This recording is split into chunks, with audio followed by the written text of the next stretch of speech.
founded a college preparatory school dedicated to educational excellence for young women.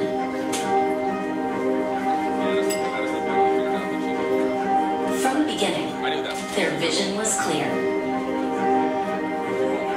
They would go beyond training students' minds, developing their character as well. They thoughtfully chose the phrase, courage for the deed, grace for the doing. A motto that would inspire students to take risks, to think deeply of others, and to make a positive impact in the world around them. Many things may have changed at the Shipley School throughout the last 125 years. But educational excellence, integrity, community, and caring for others have remained at the heart of what it means to be a Shipley student. Today and every day, we celebrate the power and the potential of a Shipley education to make a difference. We celebrate the students, the teachers, and the alumni who have put their Shipley ideals to work to do exceptional things for the greater good. We celebrate the Shipley sisters who laid the roots of an institution that would cultivate 125 years of changemakers. Together, we celebrate the next 125 years.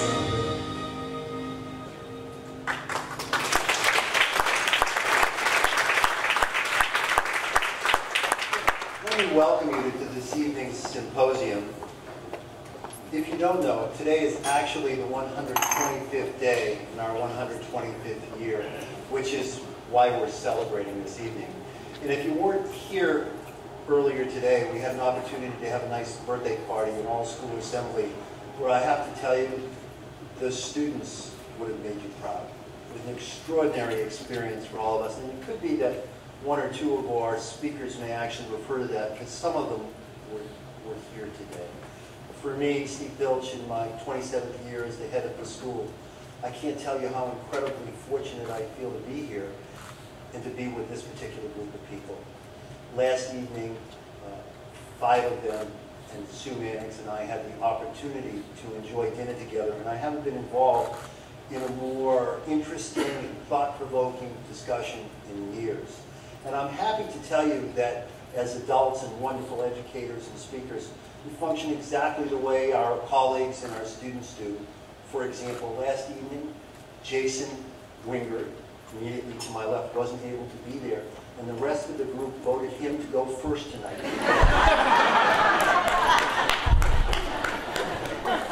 We'll say more about that in a minute. That really did happen. So, we've had the good fortune to celebrate 125 years, and obviously the school has gone through many changes, yet has held on dearly to the fundamental principles of the school that was founded by the Shipley sisters, Catherine, Hannah, and Elizabeth. Our mission hasn't changed much. It's very much about educational excellence, love of learning, and compassionate participation in the world. In old rhetoric, the education of the whole child is what matters to us, making sure as they learn to read, write, think, and share their voice, they also learn to do not just well, but to do good. Character development matters to us. It's fundamentally found in everything we do, and particularly in the commitment we've just made to becoming the first school in the United States to become a positive education school, which is really about putting all of those different pieces together. I'm happy to say that as we look back at our 125 years, we have a new book to capture it in a really special way. And I would be remiss not to take a moment first to acknowledge the book. It's a daring vision, a history of the Shipley School from 1894 to 2018. It is the heaviest thing I have lifted in the last 3 years. And I want you, if you would join me, please, in acknowledging our wonderful author. I'm sure Trina is here. Trina Vox, if you'd be kind enough to speak.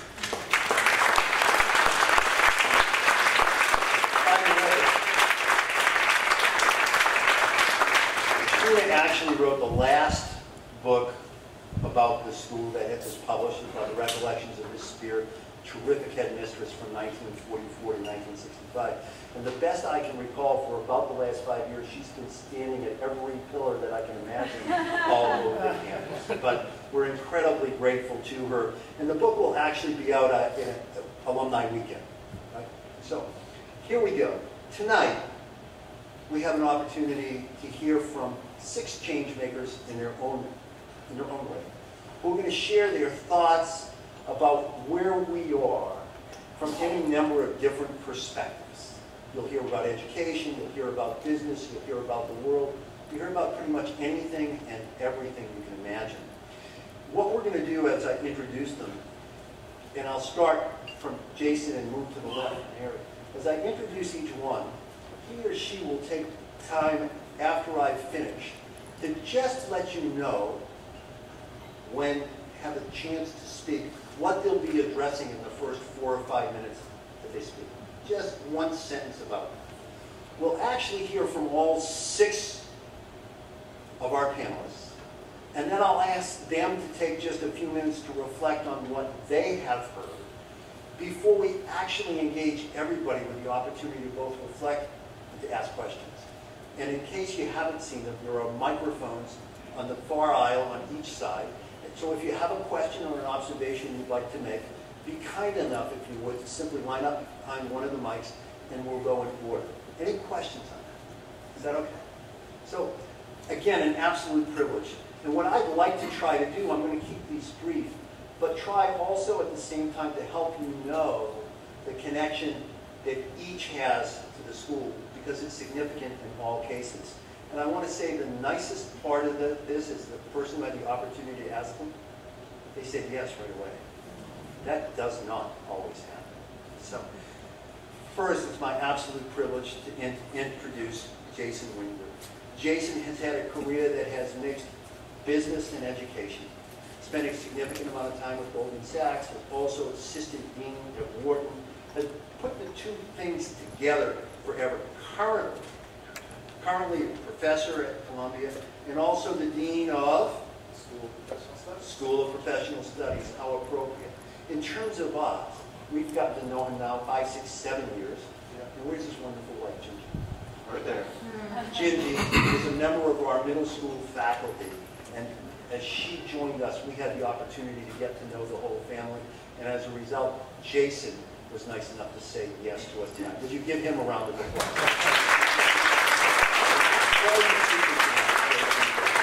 So thank you, Steve, for the introduction. And on behalf of my panelists who were mean to me, I will say, on behalf of them, thank you for inviting us to be here, Steve. We did say yes right away because of what we think of you and how proud we are of this school and all the faculty and parents and staff here. Okay, we can go home now.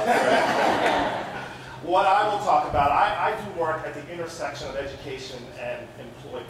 So what I'm going to talk about tonight is the future of work. And you've heard a lot about the future of work, and I'll review that. But more importantly, I'm going to talk about how it relates to the future of learning. Terrific. Mary O'Sarin, a professor at Bryn Mawr College for more than 30 years, and currently the provost, has long had a connection with us and always been willing to contribute in any way she could. Of particular significance, if you watch the videos, you know that when the school was founded, it was founded as a feeder school for Bryn Mawr College. And having Mary reflect on it and the other things that you have is an incredible celebration for us. Can we give her a round of applause?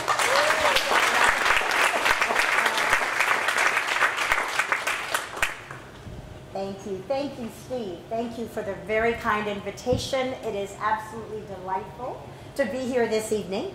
And I'm going to talk to you a little bit about that place, shall we say, across the street, but really how women's colleges in the 21st century are in fact developing change makers themselves. Terrific. Thank you. Next to Mary is Carleen Burrell McCrae. We had the privilege of having Carleen here as a parent for a number of years with 2 wonderful, wonderful kids, Coltrane and Moses.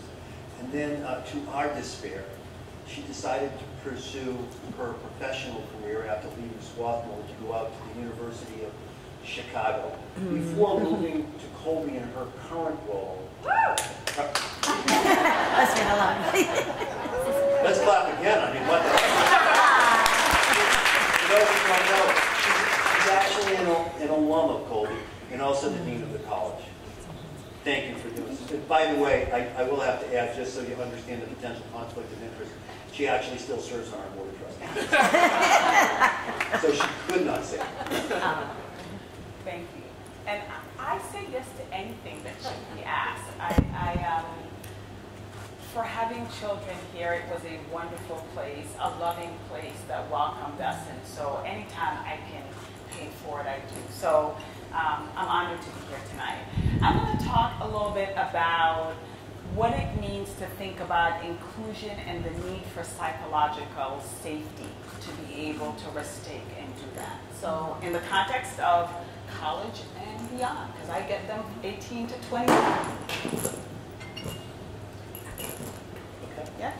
And next to Carlene is Paula Malvoto, who is just an incredible member of this community. Graduated from Shipley in 1991. And probably the highlight of my evening, or one of them last night, was how he reflected on his time here at Shipley, which was not always easy. And that wasn't always positive. And talked about where his real growth came was that he realized it wasn't necessarily about us, but about how he approached the world. How that would be helpful to everyone. But Paulo has made his entire career, went to Carnegie Mellon. It won't surprise you that he's made his entire career involved in technology in one form or another. I love his current title, Director of User Experience for YouTube ads. Now, if you have children at any age, and probably adults too, you know how important his position really is.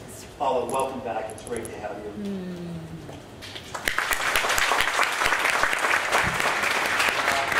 Thank you. Always interesting to be called back, and I honestly don't know what I'm doing on stage with the rest of you, but thank you anyway. I think you screwed up. What I'm going to briefly talk about, Steve kind of alluded to, is we talk about change, and I have had the privilege of working in tech, which I think many of you here would probably say, there's a lot of shit happening over there that's making the world change. I want to talk about, to change the world, first thing you need to do is change yourself. And that's exactly kind of going back to my roots and my experience being a student at Shipley. I was not the happiest student, but I needed to learn how to change in order to actually go do what I do. And one thing, by the way, I have worked in tech my entire life. I was an art student. I just need to call out Chris Wagner, my wonderful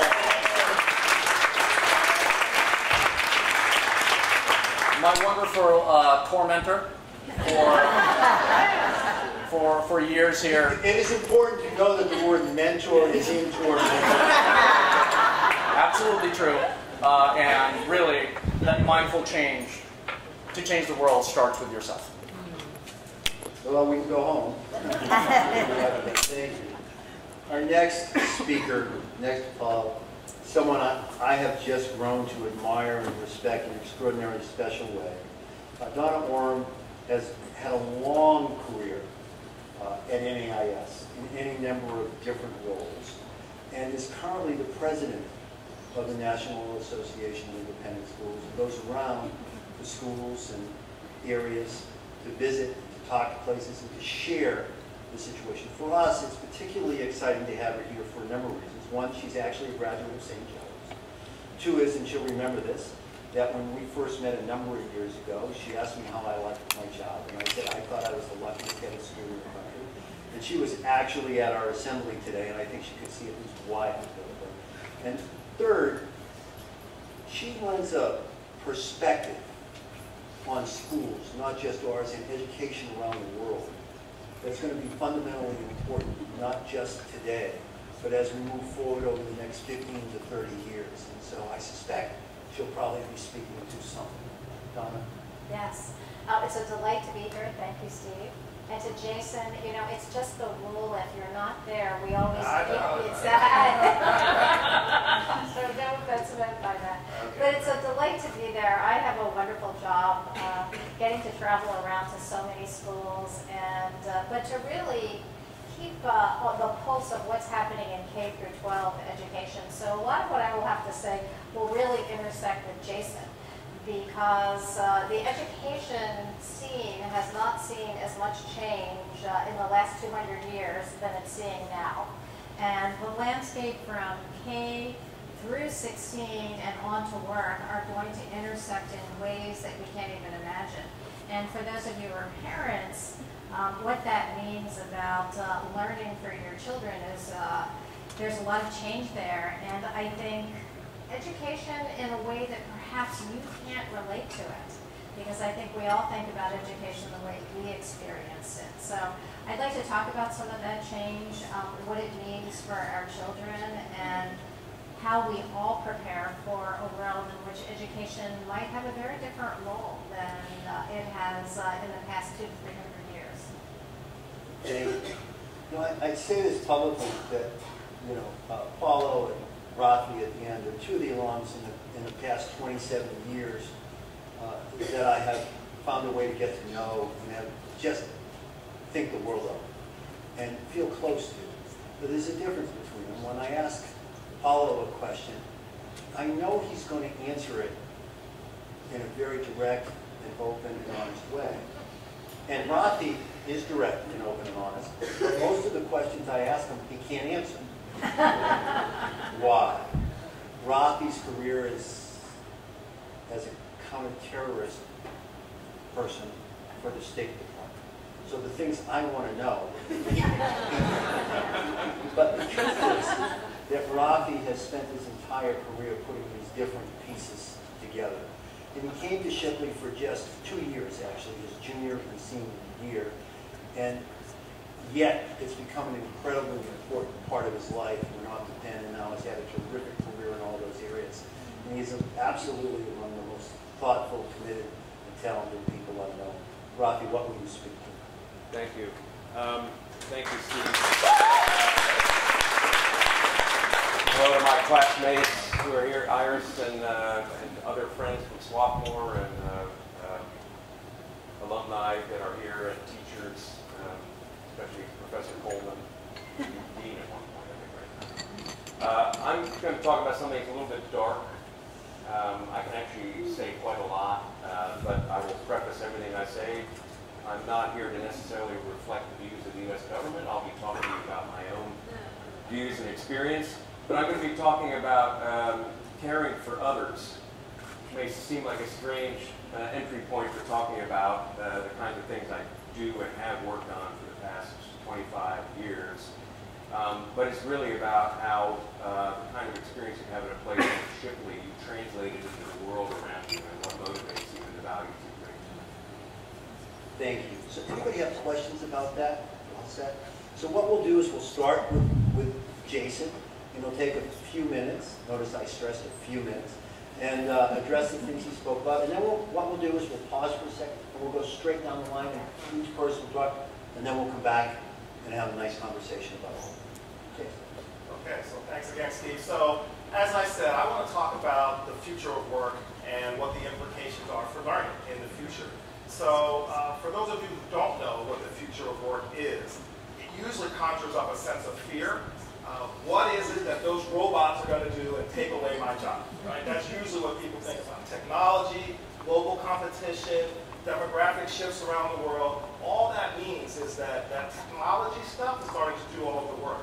My heart surgery, is done by a robot, right? And so as you think about my car drives by itself, there's nobody in the toll booth, and there's an easy pass now, right? So you think about all these different technological shifts, and people aren't doing the work as much. And the reason why is because they're not skilled to be able to do it. So the future of work starts to look at the gap between what the employers want in terms of skilled people who can do work with artificial intelligence, virtual reality, machine learning, deep learning, all that stuff, and what they're learning in school. And what they're learning in school is much more specific to the industrial society that was from yesteryear, okay? So I'll give you a statistic. So in 11 years, in 2030, there will be 800 million youth in the world, high school age, 800 million youth. only half of them will be able to do the work that is required. Only half will be skilled enough to do that work. Okay, so that is not good news for the businesses that are looking for that. I'll give you an example. So I do a lot of work, a lot of consulting in Silicon Valley. eBay is one where everybody knows what eBay is. It's an online shopping platform. And so e-commerce has been ramping up for many years now. But what they're trying to do is take over that part of the market that doesn't buy online. There are certain things people just don't want to buy online. You want to buy a mattress, you want to go feel it and lay on it, things like that. So what eBay is doing is using virtual reality to try to, in a very high-tech way, create an experience for you that mimics what it would be like to buy something in person with a real salesperson. They can't find enough technologists and people to actually keep up with the machines that can do that virtual reality work. Okay? So that's the first piece that I want. I'm going to add 4 quick pieces. The first piece is the future of work means that the employers today and of tomorrow do not have the skills, labor that they need, the talent that they need to be able to do the work, and that's a problem. So who's going to do it? And all of the countries around the world are racing to try to figure out what they should do. If I looked at Shipley's curriculum, I would see a tremendous curriculum of work that's being done. If I go somewhere else in the world, how does that compare, and how does that compare for the future of work? The second piece is that learning is continuous.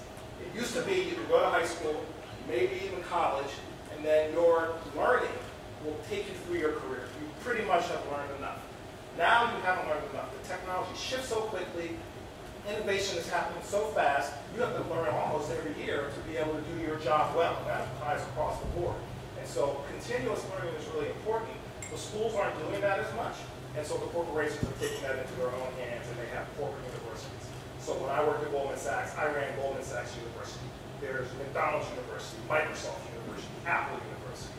Okay? And that is to make sure that those staff and those employees are learning on a continuous basis. The next thing I would say is that the good news for schools is, K-12 and higher ed, there's still a place where you can learn freely. You can express your creativity, you can question assumptions, you can ask questions.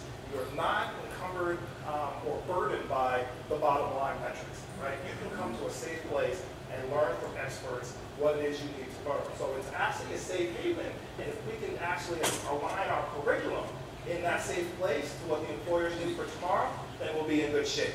The last piece that I would like to make comment is that education is a powerful force in society, but it's not available to everyone, right? So you all who are parents and teachers, educators here at the Shipley School, this is a wonderful school, wonderful curriculum, wonderful education takes place here under Steve's leadership, and it's tremendous resources, but everybody doesn't have access to this, right? So this is an area where it's just not fair, particularly in American society, that people don't have access. There's a quote, a well-known saying that talent is evenly distributed, but opportunity is not. Right? And so when you think about it, and I spend a lot of time thinking about this now, for the last couple of weeks, my phone has been ringing off the hook from the media asking me about this, this issue about admissions scandal, right?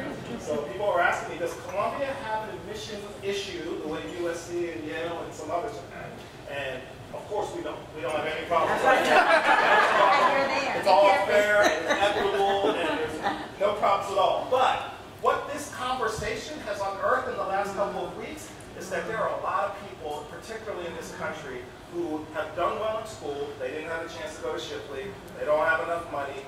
Maybe they were formerly incarcerated. Maybe they're an underrepresented minority. Maybe they're a girl in a STEM field. Whatever the case may be, they don't have equal footing to be able to get education. So when you look at half of the youth in the world are not going to be prepared, the half that aren't prepared are the ones who are underserved.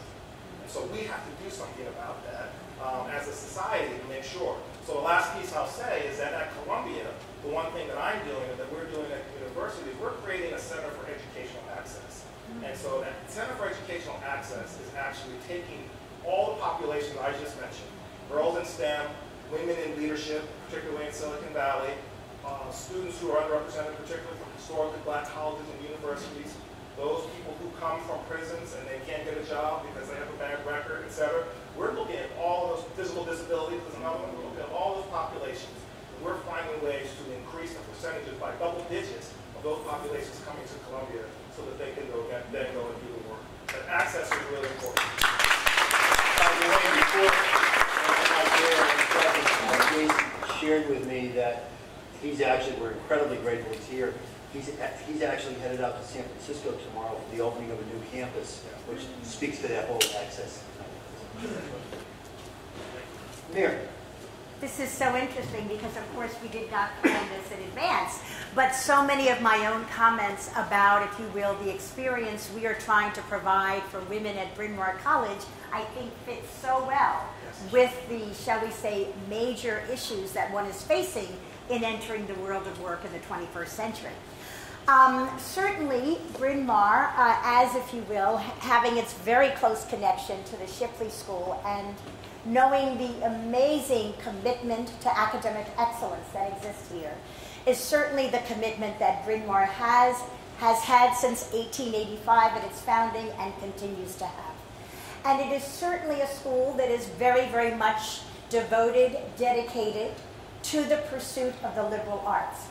But tonight, I want to talk to you a little bit about maybe a spin on the liberal arts of it, or the extension and expansion of the liberal arts, and the way in which we are trying to prepare young women for whatever career, graduate school, whatever it is that they absolutely are committed to pursuing, but by understanding the incredible importance of applied knowledge in the 21st century. And so I'm going to talk to you a little bit about some of those examples.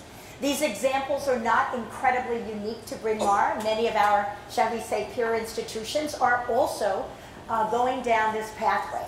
But we clearly know how important it is. I think the first thing I will say about that, though, is that the commitment to providing a holistic education for our young women is absolutely first and foremost on the list of importance.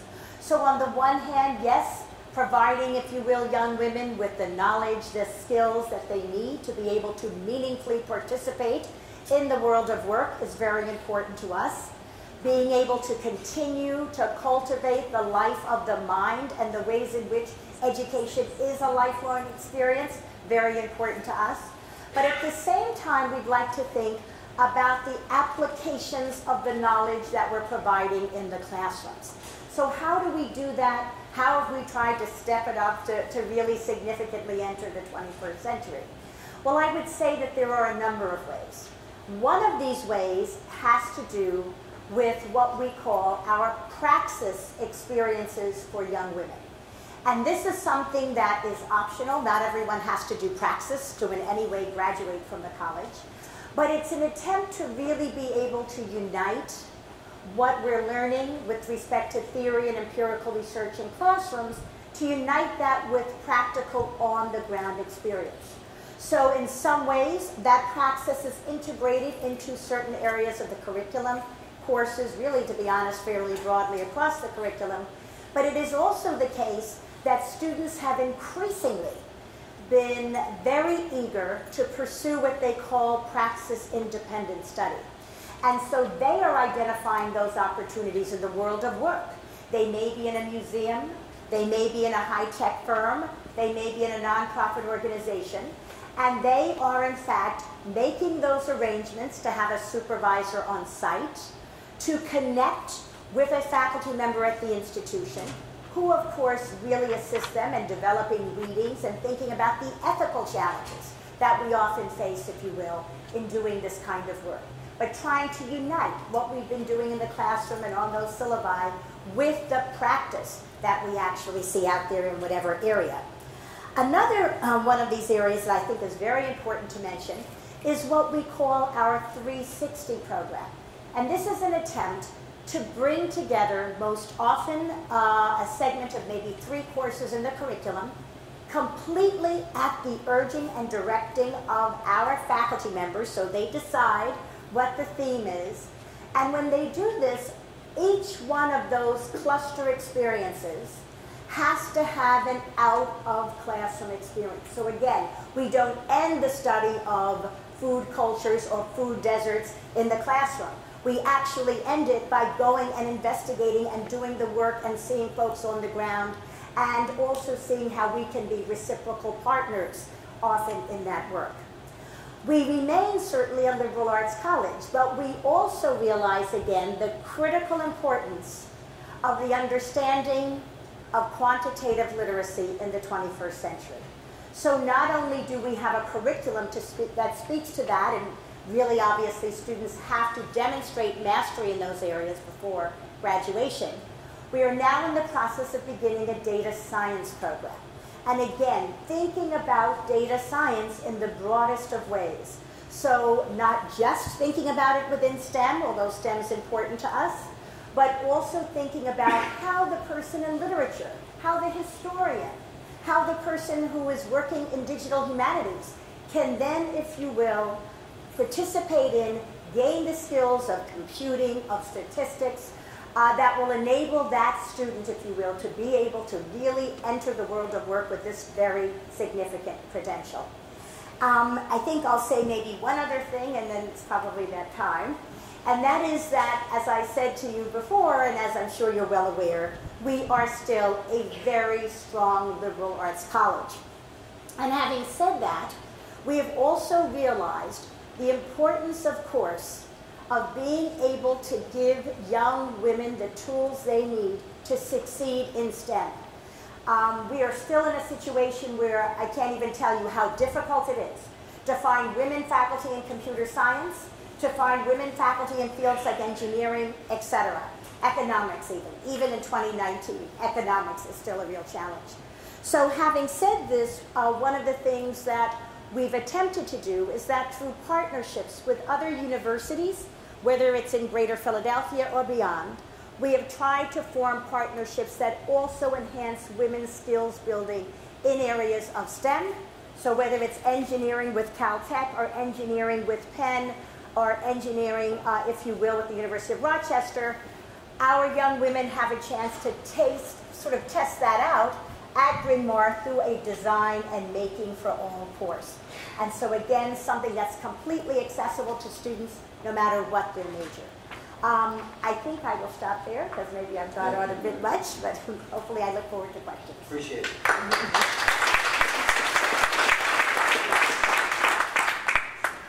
So I decided to turn this back on. You good? Okay, thank you. So when I think about the conversations that we are already hearing, I think I did turn it back on. Can you turn the handheld off?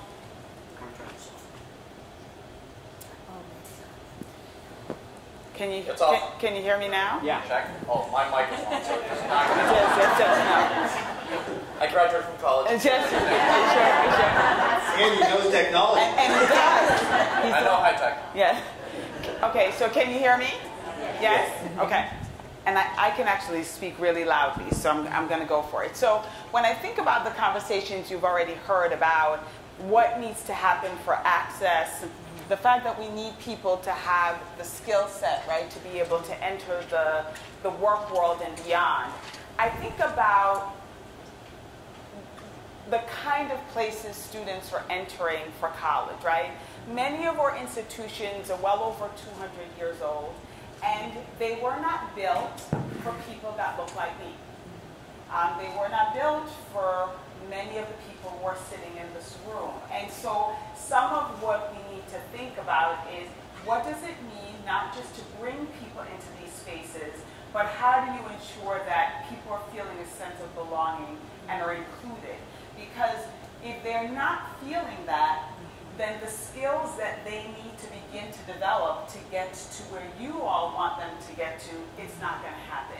And psychological safety is a part of that, right? When folks, I think many of the colleges are feeling disruptions at the moment. And one often will say, well, why is that happening? Well, because the structures, the policies, the practices that are in place are not conducive to those who are now entering these colleges and universities, right? You talk about predominantly white institutions. They were, for a time, for people who, they were doing this because they were going to meet their spouses. They were doing this just because it was a way to be able to extend the networking opportunities. It was mostly white folks in these spaces. Now you're looking at multiracial students. You're looking at students with disabilities that we must serve. You're looking at students who are coming geographically from places that they've never been to many of these institutions. So what do we need to do to make sure that they're able to risk take, that they feel like they should be able to say whatever they want in the classroom? They are unable to do that. We're unable to create those spaces. It doesn't matter that we're bringing them to the Columbias and the Bryn Mawrs and the Colby colleges of the world, right? So we have to think about pedagogy. How are our faculty members teaching? It used to be faculty members would say, I got my PhD in sociology or computer science, that's all I'm teaching. Now faculty members need to think about the holistic approach of your students. You need to think about the way students are learning. How are they asking questions? Who wants to be part of a group? Who is stepping forward? Who's speaking up? Who's not? How do you pay attention to all of these different aspects of learning and support for the student body? And so being able to push your faculty members to think, to get more training. That education for them doesn't stop once they actually defend their dissertation and write a number of books, that they too have to be lifelong learners, and that has to extend past their actual discipline. How are we making sure that students themselves are willing to challenge each other and to listen? Being a change maker is about collaboration. You can't be an innovator if you're not willing to be part of the iterative process. But it means you have to be able to listen. You have to be able to ask difficult questions. And I think many of us as adults talk about this and think it's easy, but we're actually not doing so well these days, when we look in terms of our public discourse. And our young people are looking at that, and that's what they're modeling. And so, so I'm sitting in places where, if there's an opposing opinion, it becomes you're assaulting me, right? That's sort of the common theme. Part of it is because we're not creating the kind of environment, right, to ensure that more students can challenge each other and therefore challenge themselves, to be able to build a set of skills and life lessons so that they can go on and be lifelong learners. And so to me, that's what I would like for us to do, and that's what we're trying to do at Colby. But it also means creating access. You can't have people there from the simplest things of what do the books cost to how does someone get to and from the airport. Right? I mean, when students are worried about even the simplest of activities, it creates harm, right? And so how do you make sure, Colby started, I'll tell you 3 things that we've done recently. One, we started opportunities where we guarantee every single student, regardless of whether you can afford it or not, to make sure you have an internship. You must do a research initiative with a faculty member, and you must have you have access to a global experience that's not the traditional study abroad.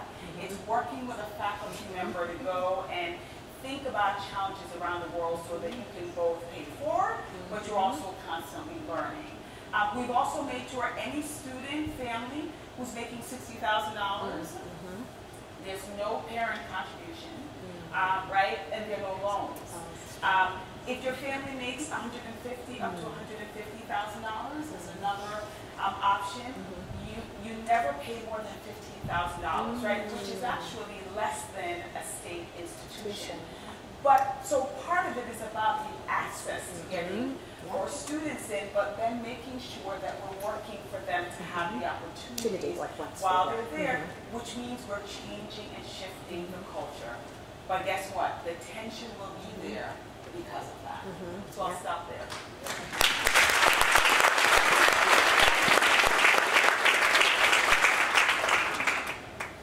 I didn't want any of you to stop, actually. I know you didn't. Enjoyed the dinner, so you can afford it. That's true. That's true. I was at dinner. But I mean, I really like what all of you are saying, especially since for the past 5 years I've also been an adjunct professor at Carnegie Mellon in Silicon Valley. And yeah, it's different having to teach in this environment. But let me talk about something else for a second. So what is a changemaker? So of course, what do? I Googled it, right? So let me give you a couple of things. Because clearly I didn't know what it meant. So according to the blog Observations of a Changemaker, it is one who desires change in the world, and by gathering knowledge and resources, makes that change happen. And then in an article in the New York Times, changemakers are people who can see the patterns around them, identify the problems in any situation, figure out ways to solve the problem, organize fluid teams, lead collective action, and then continually adapt as situations change. These and all these other definitions, so obviously once you Google something, you're now watching something on YouTube, and then 3 hours later you realize you need to get back to writing something. All of these kind of talk about, they're all kind of externally focused. They all talk about changing the world. So I've had the great luck and privilege of having found my way to Silicon Valley. This epicenter of high-tech innovation is arguably the biggest and the densest collection of people that we might say meet the definition of global change makers. But here's the thing, it's missing in all of this talk. The most important thing that enables anyone to change the world is the ability and willingness to change yourself. Travis Kalanick, who's the founder of Uber, how many of you here have used or know Uber? A decent amount, right? Okay. He created this company that changed personal mobility. But he also created this toxic corporate culture that was blatantly sexist and misogynist. He refused to change his leadership style, leaving the board to replace him as CEO in order to save the company. Most people here probably know who Steve Jobs is. The founder of Apple, he died as CEO in 2011. We have his vision and leadership to thank for beautiful computers, the iPod, the iPhone. I'm so stuck on this damn thing, this iPad. And this thing's arguably the most important consumer tech innovation in decades. He also was one of the people responsible for Pixar. Responsible for Toy Story, Ratatouille, Up, Inside Out. I'm sure some of you have your own favorites. He was also fired from Apple, the company that he co-founded years before all of that. He then founded an ambitious but flawed computer company called Next. Both of those experiences, failures you might call them, shaped him to become the leader we now remember.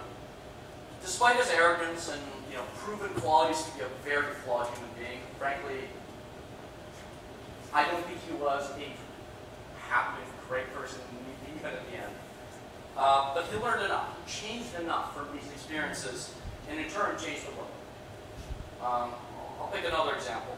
Bill Gates, many of you may know, co-founder of Microsoft, was famously brilliant, aggressive, and arrogant.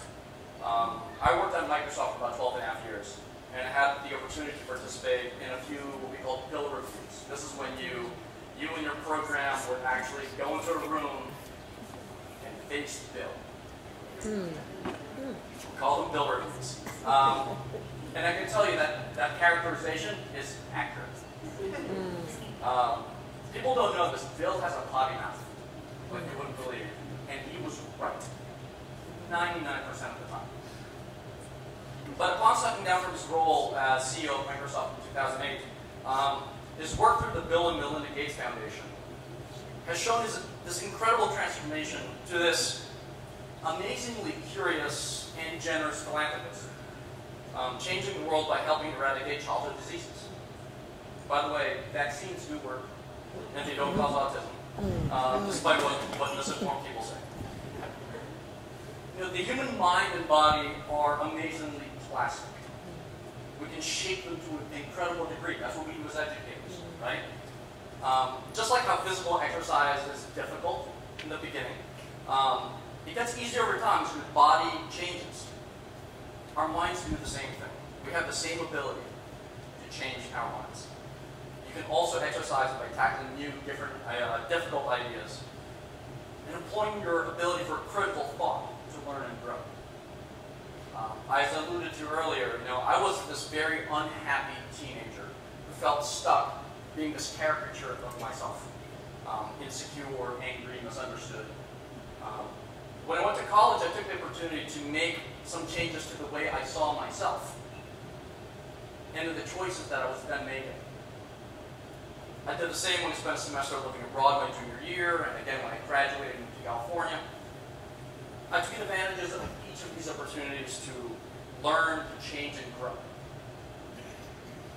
Every time I changed jobs, I met new groups of people, I moved cities, or some I found myself in just a different situation. So let me give you a couple of small examples, because no one likes talking like themselves as someone with a microphone. My first professional job was at IBM in 1995. I remember seeing so many meetings require the use of a whiteboard, right? Like how many of you spend your time at a whiteboard or meetings with whiteboards? And how everyone who got up on one of these things could not write or draw a straight line. And you're like, what the hell are they writing? You know, and then I tried to do it myself, and I really couldn't do better despite my art degree. So I decided to practice. These were the days when we still had private offices as opposed to these open desks in the middle of everywhere. So I'd close my door a couple of times during the week, and I would literally just stand on my whiteboard and write. Like A, B, C. I tried to draw straight lines, I draw tables. Just to practice this thing that I thought was really important. And once I get enough confidence to do this consistently, I volunteered to be the person at the board, at these meetings. And once people realized that, oh, Hal was actually kind of good at that, they would start to ask me to do it.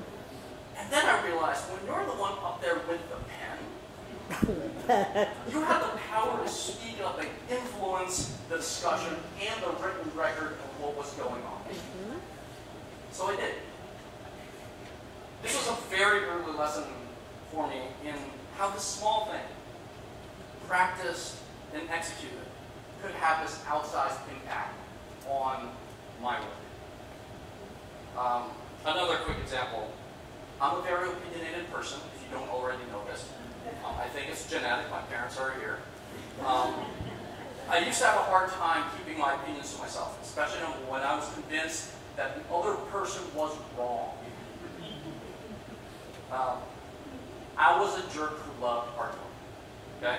I would be constantly interrupting the person I was talking to. My wife was the one who pointed out that I had a problem.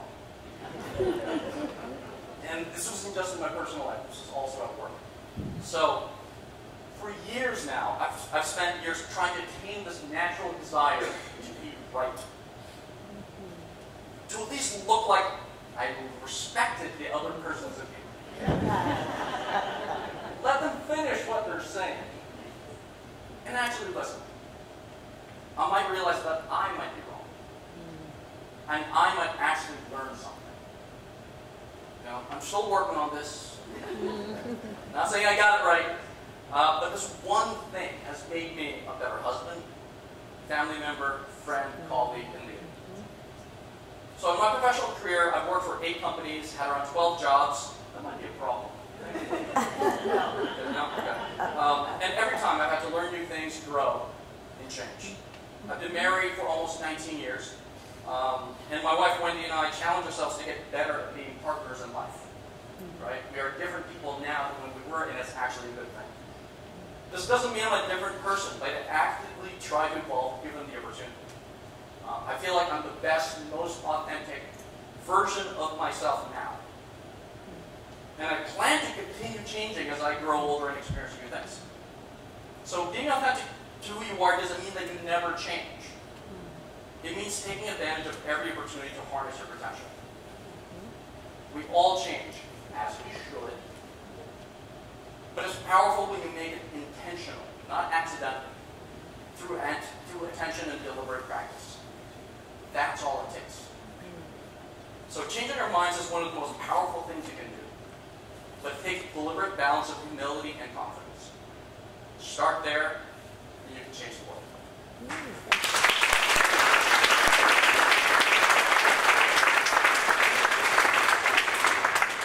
Thank you. I think I have found something in all of our panelists' remarks to actually hang my remarks on. I one time in the K through 12 world. And you know, here we sit on the 125th anniversary of Shipley, and I can't help but wonder what school will look like when we get to the 150th. Research about organizations that sustain over time point to three things. One is sustained leadership. Clearly you have that here in Steve. Two is focus. And I think this is really important because when we talk about change, sometimes we leave important things behind. And it's really, really very important to understand who you are and what you stand for. And I think this is very true of Shipley, and it's evident when you walk around the halls and you see people talking to each other. But at the same time, the third element to sustain over time is really that ability to innovate around the edges and to innovate for the long term. And as Jason said, we're in a really interesting time in education, probably more interesting than any other time in our history. There have been three really significant shifts in education. In the 1900s was a time when few people went to high school. And when children started going to high school, it really changed the economics of the U.S. And that access was opened up.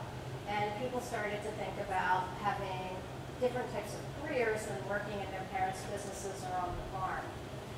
And then around the 1960s was a time after the GI Bill, the birth of a lot of community colleges, that access to higher education was really opened up. Before that, very few people had access to higher education. And that's changed our country in so many ways. I mean, so many people now see education, a higher education, as the holy grail. And as Jason said, we're now in what many are calling the third education revolution, which is a time of continuous learning.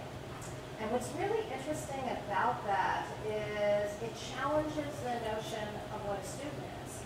You know, all of us here have had education front-loaded in our lives. And, you know, what does it mean to think of a life where you tap into education at many different points in your lifetime? That's really where education is headed. What does that mean for a school like Shipley or any independent school or any college? I mean, what is the role of, how does the role of student, parent, alumni change? Is everyone a student? What are those connections? I mean, you no longer walk away and come back just for panels, but you come back to be retrained. At the same time, the nature of careers are changing. You know, many, refer to what we're in right now as the gig economy.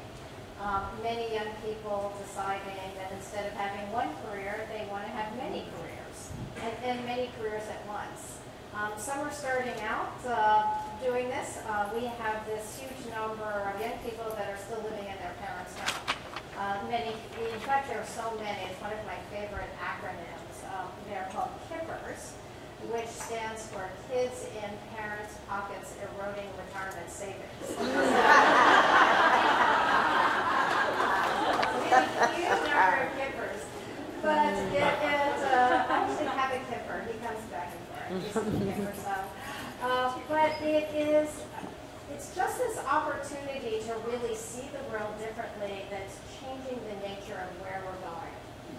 Education traditionally has taken an approach to create what is referred to as I-shaped students. So if you think of an I as a vessel, so when a child starts out in life, you start filling that vessel up. And as you go on to college and graduate school, you're becoming an expert when you reach that top.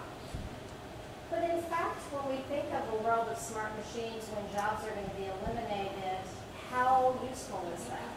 You know, what happens to that vessel when that career is no longer one that you can pursue? So we now think of the way to think about education as T-shaped students. So there's still the necessity to have that discipline and certainly to pursue that passion, but also to have a real understanding of systems and most importantly, to have these boundary crossing skills. And this starts with early childhood education. And I frankly believe that things are going to flip in the education system, and we're going to start seeing early childhood as the most important years. And so social and emotional skills are the ones that are most sought after in this changing economy. As Paulo said, self-awareness is one of those skills. The ability to relate to others, empathy. All of these things are going to be at the bedrock of the kinds of skills that we need. Now, what's really interesting is that these skills today are often called the soft skills, which really undersells them. And I think, when parents think about their education, they often wonder, is that of value?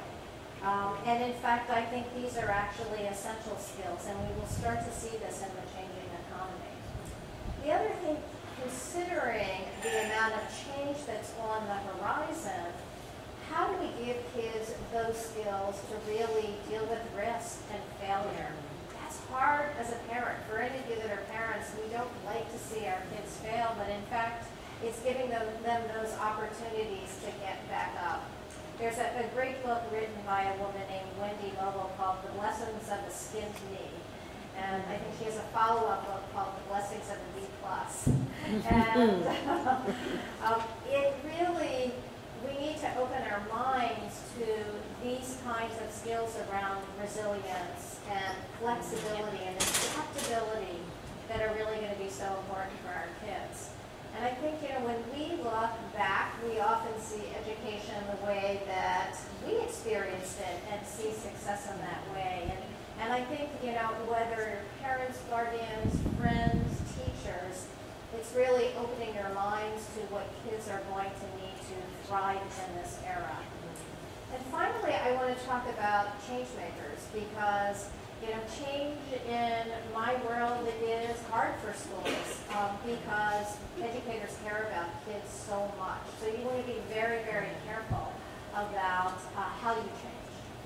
And it's why schools today really need to have both that foot in this world and the foot into the future. And I often say when I talk to boards, if they had a constituency, it is the future. And it's really thinking about how schools evolve. And as a change maker, when we work with schools, one of the things that we say is that you really need to understand schools as a system. And how do we understand all of those forces and how they work together? And what we look at in terms of how we understand that system and can begin to change. One of the biggest changes in education today is for many years we saw students as passengers. And we saw that in the classroom where we had teachers standing on the stage or behind the desk and kids lined up in rows. But now we see students as drivers of their education, and that's really changed. And as we look at the education arena, we're now starting to see lots of different models out there, lots of experimentation. One of the most extreme that's out there right now is one where there are no teachers in the actual classroom. There's nothing known as a classroom. There are actually studios with guides who use the Socratic method to actually get kids to move forward.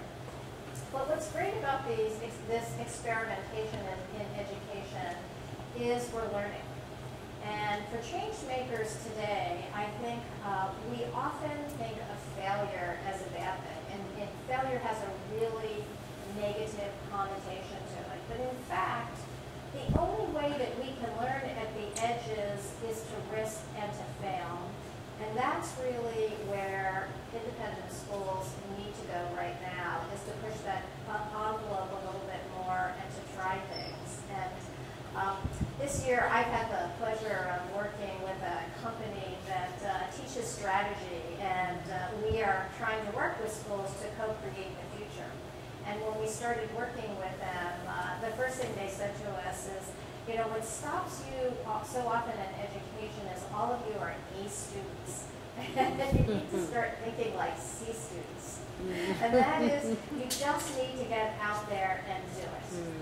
And I'll just end with this quick story. At our conference, we had the author of a book called The Medici Effect, which is a great book about change. And he tells the story that, you know, we see so many great change makers through history and just assume that they had this great idea, that they were smarter than the rest of us. But in fact, you know, they had 5,000 great ideas before they had the great idea that really launched them. And he told the story of the man who launched the ice hotel. And the problem that he was trying to solve is in a cold climate, how do you get people to visit? And so his first idea was, let's get famous artists to really sculpt ice statues, so kind of like an outdoor museum. And he had many other ideas before he finally got to the one that was the change-making idea. And the point that he made was, we can all come up with the idea for ice sculptures, and that's where we need to start. So when we think about education and where it's going to take us and where we're going to be at the 150th, who knows, we will maybe all be wearing virtual reality headsets to be here together. We have to start pushing those frontiers and in service of our children, and to ensure that they continue to be in the driver's seat and can drive this world to a better, more gentle place. So thank you.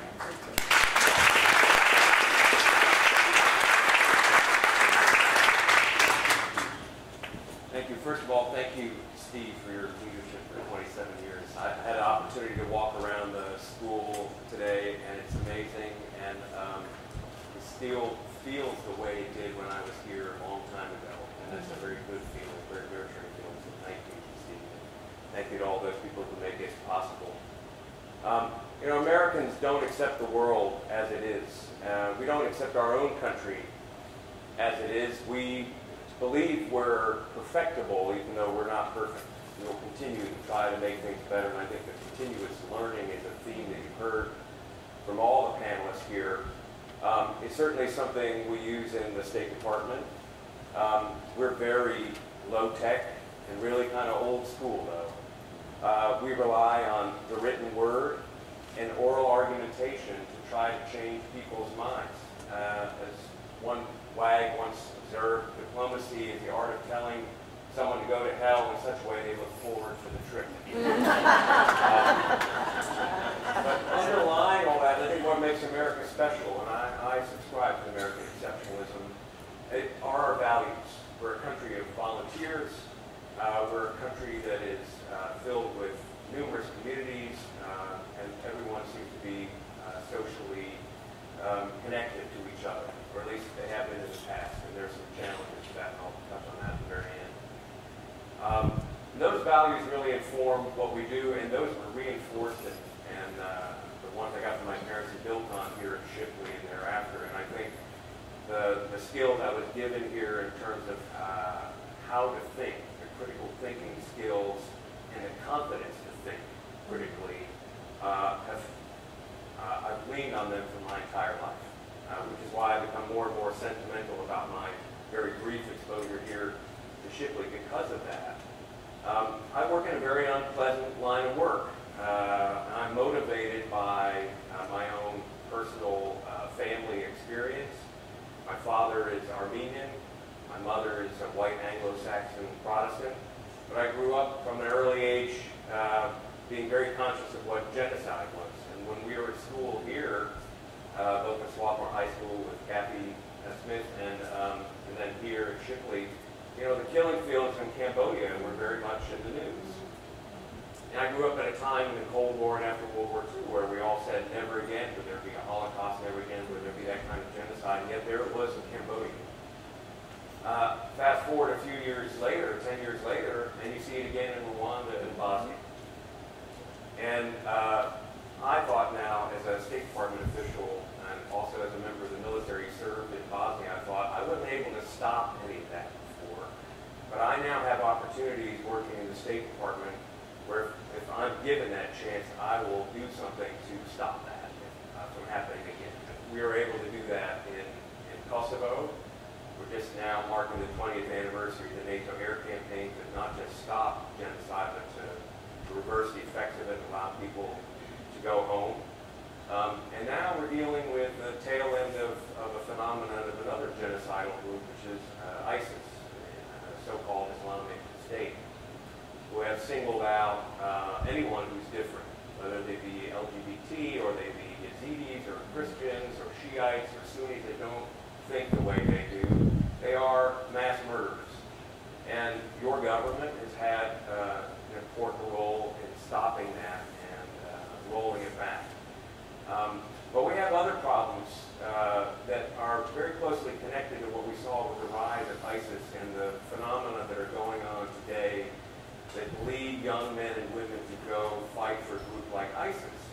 In some cases, they're quite prurient motivations, such as the dispensation to kill. People are just looking literally for an excuse to kill.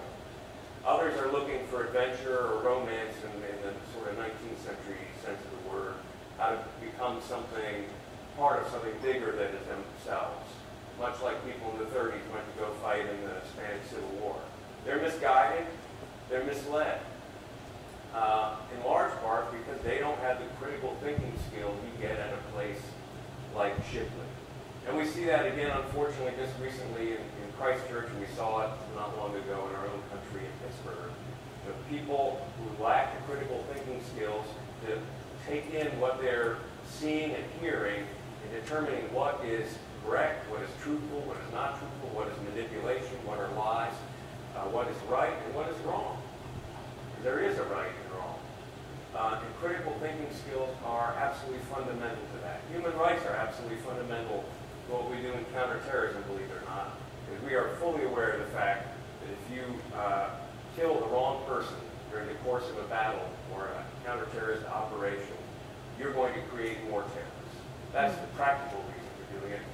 But we observe those human rights and the rule of law as Americans because they matter to us and we believe they matter to the rest of the world. And I really believe that those kinds of values which were imbued in me here at this school by some of my remarkable teachers are the kind of things that help us survive as a nation, look forward constantly to progress, to maintain our continuous learning, to be able to make that world a better place and to strive to make perfectible America perfect. It will never be perfect, but it will be perfectible, and that's part of its genius. And lastly, I just want to close by saying, I did go to the school assembly with some of my colleagues up here today. I went into that room reflecting on our conversation last night, quite worried about the state of the world and what we might be leaving these children. I think we're not leaving them something so great, but I'm absolutely hopeful after today's assembly. I feel uplifted by what I saw and observed, and I'm sure that room is packed full of change makers in there, and I'm immensely proud to be connected to it. So thank you, Steve.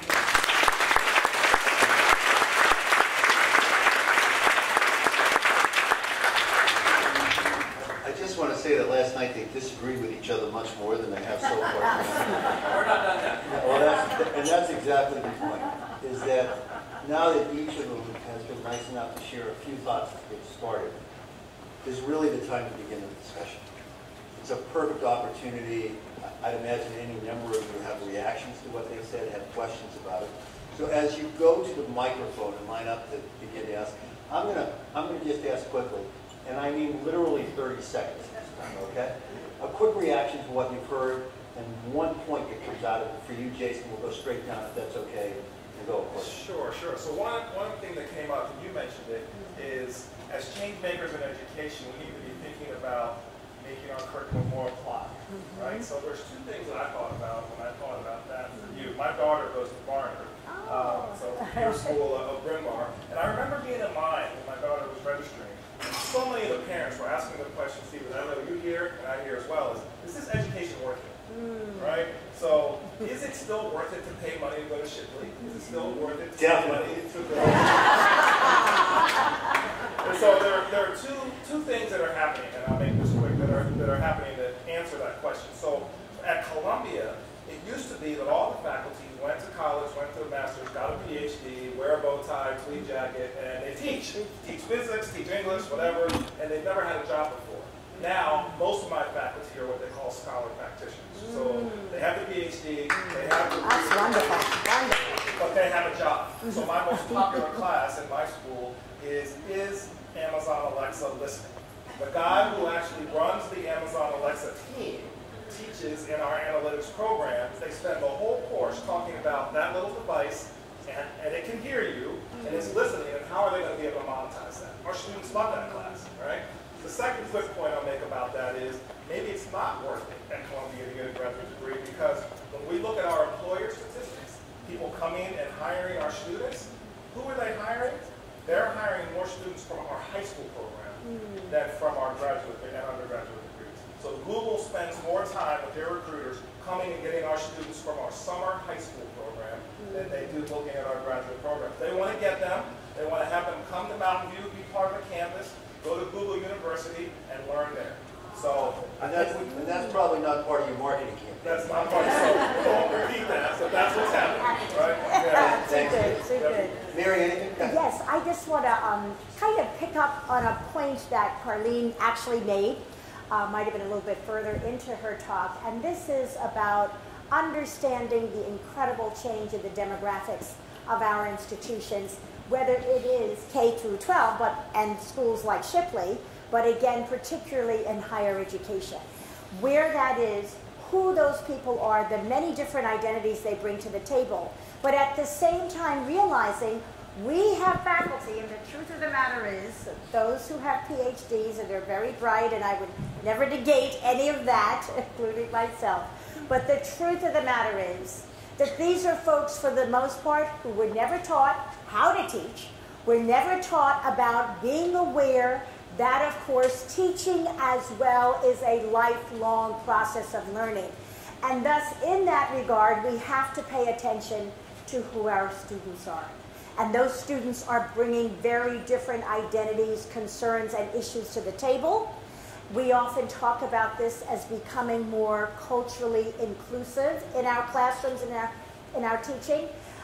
We certainly have a ways to go. This is an issue that is clearly a national issue. It is not in any way unique to liberal arts institutions, women's institutions, big R1s. It is a national issue. And until we really come to grips with that, I think some of the issues around providing that holistic experience for our students will be lacking. But the wonderful, I think, I would say, ray of hope here particularly as well, is that students are feeling increasingly empowered and knowledgeable, and they will call faculty on what, in fact, they are not doing, how they themselves need to go back and do some reading, where the gaps are in the education that they're providing. So I feel very optimistic about this generation, if you will, of young people. Thank you. Carly? Quick comment I would say is the idea, both what I've heard and what I continue to experience, is the idea of encouraging risk and fighting against perfection. And there is that tension there that I think we will have to continue to figure out how to wrestle with it and encourage our young people to be able to manage. So I'll stop It has to be okay to slip and fall. Yes. Together. Well, you actually came in under 30 seconds. That's amazing. I was trying to make up for it. So I'll start by, in a way, a continuation of the conversation we had last night, and maybe this will be my grenade. I gotta do it. One of the things that none of us have actually talked about, that's been more in my mind as I've gotten older, is the role that policy has on everything that we're talking about. I hear, and I'm in tech, and I'm as critical of it as anyone else trying to be in it, but I often see tech now being trotted out as the boogeyman for whatever it is that people are worried about. And I think there are very good criticisms, and I welcome those conversations, but I think the people who are in power, who set policy, who do those things, like having boogeymen to get the attention away from the stuff that really matters. We need to be able to actually change how we treat people from a policy, a socio-economic perspective, tax laws, voting rights, all these things matter in so many ways, more than trotting out how do we get people to figure out how to work with tech. People have been dealing with tech and what tech has been doing to society since the Industrial Revolution. That's not a problem. Well said. Let's make the first quick comment that you've heard it from Jason. You don't have to save for higher education. Spend all your money on an independent study. I think he was speaking specifically about graduate school. He said they're hiring from high school, so yeah, you know, spend those dollars. But no, I want to actually pick up on a conversation that we had last night that I think is at the heart of what so many people have talked about, and that's the widening gap of inequality. And that, and I agree that we need to set policies because this gap is getting wider, and it is likely in the next 10 years, if we don't make changes today, to get even wider. And that's going to just be such a problem for the world that our young people inherit. And so I do think thinking about who we elect in office locally, how we find our power. I think that there, you know, to pick up off self-awareness is power starts first within and then with, and then two, so that we can collectively make the change in this world that we want to see. So I'll stop there. I'll just pick up on what you said. I think the social contract that we've known since the Enlightenment in terms of people and government is changing, or perceptions of it are changing. It's being stressed. To me, as I've appealed in my comments, I think liberal arts education and critical thinking skills are more important than ever in terms of dealing with that kind of systemic change that we're facing, or our children are facing. And if we just allow ourselves to move into that as cheap, we're all going to be very unhappy. So I think I would echo all my colleagues again in terms of continuous learning and critical thinking. Thanks. Wow. Some questions. Your own perspectives. We have a lot of people with us. Anybody? Go ahead, Jen. The microphone's on the other side. First, thank all of you for taking the time to lend your expertise to those of us in the audience. It's obvious that as change makers in your individual institutions, you have put a lot of thought into how you are going to lead the people who are benefiting from your experience. And I was just wondering if you could also now share with us some of the ways in which you would encourage those who have benefited from your leadership to pay it forward to your institutions, to kind of keep that going. Can we get a couple of people to respond to that, and then we'll go to the next question? Anybody like? Well, you know, something practical when I think about being a Kobe is, you know, we've blown up the model, for example, when you talk about the Career Center. Right? We don't call it that. It's finding passion. Why am I actually doing this? I'm sorry. It's, I'm going to address it next time. You know, it's finding your passion through others. And so we've really been deliberate about engaging alum, parents, friends of parents, to be able to, whether it's internships, job shadowing, but also even just being able to Skype in and talk about your challenges, how you failed, how you've recovered, how you've collaborated, right? How does your identity play into who you are, how others see you, how you see the world, right? I mean, we have technology. There's a brilliance of technologies. You can be far and feel somewhat isolated geographically, but still be able to engage folks. So that's one very practical piece in terms of extending the community. And Paulo and Mary, I know each of you. Do one of you want to add? I'll add something quick. One is I try to do this with my team. Don't be afraid. Don't act out of fear for your job. Your job will be different in a year or 2 years, so don't act trying to defend it. right? In a way, actively try to move yourself out of your job. Part of my job is to replace me in a couple of years, right? I have failed my job if I am actually unable to be replaced. Whereas I think for so long people act so that they can't be replaced. So people then try to make everything stop rather than moving everything forward. That's well said. I'll just say very quickly, and I know you know this, but I'm so proud of the incredible work that's been done with our Leadership, Innovation, and Liberal Arts Center, which speaks so much to certainly what you've heard, I think, from so many people in this panel. So on the one hand, it takes the more traditional, if you will, kind of career center, combines it with civic engagement, thinks about the whole person over that person's life course, connects them with alums, connects them with faculty, both there and of course throughout partnerships, and really gets them to push the bounds of creativity. And it's just wonderful to see this. And I'd like to think that through some of these more innovative programs like our 360s, like our now pilot Trico Philly, we're also pushing those boundaries for our faculty and really encouraging, think outside of the box. Be creative, don't be afraid, take the risk, take the chance. It's worth it, you know, it's really worth it in the end. It's worth it for your own satisfaction, but also what you're doing to educate the next generation. So one of the things, give me one second, please. One of the things that's really interesting to hear all of the people college-oriented saying, we've had to do this differently. That our professors need to understand, forgive my rhetoric, but it's about the education of the whole person. It's not simply about the discipline, but it's about the connection in the person, which is, of course, fundamental to what we in independent schools have long believed.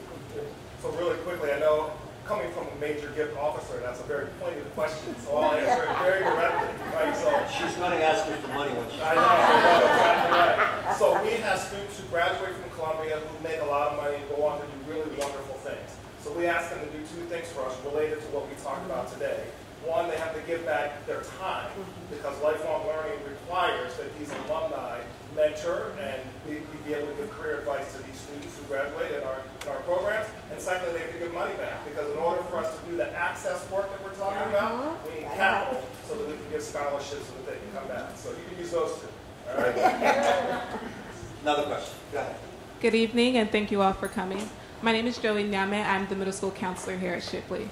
So I have been hearing about and learning and reading a lot about how in the coming age of automation, emotional intelligence will be a lot more important and valued. And I'm wondering if each of you or some of you can speak to what that will look like in school systems in terms of students' ability to advocate for themselves and others. Well, one thing I can mention quickly is that we talk a lot about the need for coding, the need for technological skills.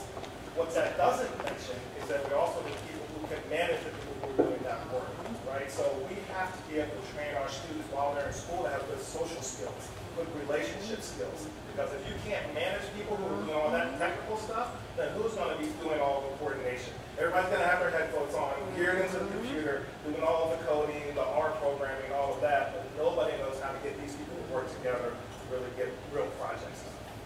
Anybody else, Donna? I'm sure you do. I also would say it starts with adults in school. And I think, you know, particularly when we look at issues around anxiety and depression, I think all the adults in schools have to own these issues. And so teacher training, you know, so much of teacher training is in the techniques of being a teacher, but not as much in the relationship piece and in the emotional intelligence. So I would say that in order to ensure that kids from an early age start to acquire these skills, they first need to have adults around them that are emotionally intelligent and are relating to them in that way. So I would just add that to this. So from an organizational perspective, a systems perspective, part of what you just talked about isn't simply what we do, but it's how and why we do it. Josh. My name is Josh. I teach here at Shipley. Probably most interested in the educational aspect of the question, but I think maybe anyone can answer. So whether it's change or reform or disrupting, how do you discern between like meaningful change and like fad? And how and when do you pivot on that? And I'd like to take that too, because it's something that we are really working on right now at NAIS. And I think part of it is you have to learn what's noise in any system. Because I think it is very easy to be like in a game of asteroids, where things are coming at you and you're just reacting to them. And I think that is what has put a lot of organizations in trouble, because they lose their focus. So I think that the secret starts with, first of all, knowing who you are and being very clear about who you are and the difference that you want to make in the world. And I'm a huge advocate of schools not only having visions, but missions. And that vision is really clear, and it's that is your North Star and your guiding light. And once you have that and you start to clear out the noise, you start to be very clear about these are the things that are on your path and that you can align with them. But I'll go back to the systems thinking, because systems thinking is very helpful in actually getting to the change that's going to be meaningful. And I'll give you a good example. I think in many schools today, some schools are struggling with enrollment. And so we often go for the quick fix, which is, we need more marketing. But in fact, you really have to take that apart, understand the root cause, and usually in that root cause is where the germ of innovation lies, because you can start to then see how to think things differently. But for me, it's the key to understanding the system, blocking out the noise, and having a clear North Star. Thanks. Yes, Paula, please, because from a tech perspective, in particular, I think if anyone tells you they know the difference, they're full of shit. he's always subtle in his message. Because a lot of people make money by being known as people who can tell the difference. So, one, they don't. I think what matters, and so I teach a class, it's in a graduate program for what they call it's a master's degree in software management. And I teach a class on human-computer interaction, user experience, and design thinking. And one of the things I try to tell my students is, it's not the idea. Everyone's got ideas. I can tell you right now, all of us in this room can come up with 1,000 brilliant ideas that can rival any of the brilliant ideas that you think are coming out of Silicon Valley right now. It's not the idea. Is it actually trying to solve a real problem? That's important. But these days, it's more often important to be able to very quickly test and validate your idea to see if there is value, rather than predicting it ahead of time. Right? That's why people test things. They do it cheaply, whether it's an idea, whether it's a product or something. Getting feedback rather than being precious about it and trying to build this amazingly beautiful thing that you then go out there and you realize it's got nothing behind it. So, how do you teach people to ask the right questions to figure out if this is actually solving a real human problem, is doing it better or differently than something else,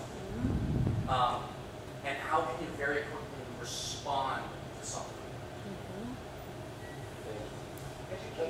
Rob, give me 1 second. Education for those who respond quickly.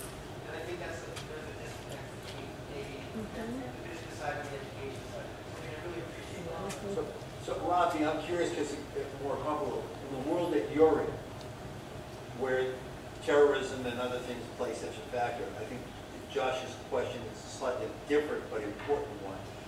How do you judge? What's your process for determining those kinds of things? Without saying anything you can't. It's often pretty easy to distinguish at my level. The problem is you don't have a choice. Because we have political masters that change with every administration, and they all want to make their impact on the world. They all think no one else has ever thought of or tried what they've tried, and they won't listen when you tell them we tried that and it didn't work. You have to do it again. So, yeah, we're fully familiar with it, and we execute both flawlessly. I apologize for the question. George, did you want to ask a question? I did. Thank you. My name is Dory Desitel Brody. I have a 6-year-old in kindergarten, a son. My younger daughter's in 2nd grade, and my older daughter's in 4th. And it's completely uncoincidental that I'm wearing the Colby College colors. So I'm wearing the Shipley colors. There you go. So I want to thank you all for being here. As I contemplate what a change maker means to our family and to myself, and as I've heard you all speak very eloquently tonight, I've heard not a tug of war between technological advancement and building, going back to sort of like the soft skills and the interpersonal skills, but I would be very curious to hear anyone's perspective on how, with children who did not grow up as I did, where I actually got my first email account my senior year at Colby, and that was, to be honest, it wasn't that interesting. I would much rather talk to a person face to face, and it's a heck of a lot easier. How do you, on the one hand, continue to value and focus on the importance of the skills where you're building empathy and confidence and the ability to speak to people in difficult situations one-on-one, where you're reading one another's emotions and you're appreciating and feeding off of that. And on the other hand, building the kinds of skill sets that are important for developing your personal and professional careers. To be honest, starting in kindergarten. So thank you for any insight. If you can answer that, we can solve the problems of the world. I brought my son Legos. I mean, you know, it's. I mean, I've been funny in some ways, but I think it is a dance, and I have to say, I find having 18 to 21-year-olds, and we're having to help teach them how to actually talk to each other. You know, we're creating opportunities because they would prefer to fight and say nasty things in a tweet, which creates a lot more disruption, right? And so it is important to have those moments, and I think waiting for them to get to me is not a good thing. It's actually a really bad thing. And so, but many teachers, that's, you know, they're using all the technology. Even as a parent, you want to do a balance. You know, I fight the fact that my kids are doing all their homework on the computer at the moment. And so, you know, I let that go, but I'm forcing us to still have dinner at the table together. And I mean, I think it's basic, but we still have to do some of those kinds of small acts to be able to, you know, how do you shake a hand? How do you look at someone in the eye? Why? Let's talk about why that's important. But I think we're seeing what's happening with the loss of human connection. And I'm not blaming it all on technology, because I think we actively participate in that. But I do think we have to go back to challenging each other to both do the technology, see the joy in that, but also see the joy in sitting around at dinner for 4 hours and having incredible conversations where one can challenge each other. So what faculty members do in the classroom, I think what, you know, those open spaces that are happening in when you go into the professional world where they're breaking down walls, and now we're all having to sit together in teams. That's the stuff that I think is going to sort of force. It's not so easy for me either, is it? I was just going to say very quickly, because as much technology as we have in the classroom, in anybody's individual bedroom or any other place, the truth of the matter is that we actually have probably the majority of our faculty that does not allow students to constantly use the computer, the phone, the whatever in the classroom. Now, sometimes this is actually difficult for us because we may be trying to get them to do certain kind of surveys and different things, but they actually will say, for this hour and a half, hour, 20 minutes, whatever it is, it's technology-free time. But the other thing I wanted to say really quickly about the importance of institutions, workplaces, whatever they are, to be honest to me, to also create the spaces where people can have the one-on-one, the physical contact, the conversations that were going on, if you will, at the reception before this panel this evening. And we do kind of an interesting thing. I cannot take credit for it. It is the brainchild, I'll say, of our president. And that is that she has these pop-ups, these pop-up moments. They're not, everybody doesn't know where they're going to be. Just that morning, they'll be announced. We're going to have a pop-up. It might be an ice cream truck there. We might be making things with Legos. We may be just having coffee, whatever we're doing. But these are spontaneous things, and it brings folks together across all the major constituencies. And I think we just don't do enough of that. Will you promise to invite me next time there's ice cream? Absolutely. Robbie, did you want to say Yes. something? Yeah, just as a parent, not as a state board guy. Struggle with this too, and I have a 10-year-old daughter, and we got her an iPad when she was 2.5, and then I was informed about research that shows that exposure to that kind of technology at that age actually rewires the kid's brain. So we throttled back on that. I think the antidote that I would just suggest from personal experience is real social activity through team sports. She dances ballet and she swims, and she has to be in touch with people and working with them, and that I think has had a huge beneficial effect on her. So if your kids are in a position to do any of that kind of stuff where they're in it, where there's no phone, no nothing, it's just interacting with other people, it helps hugely.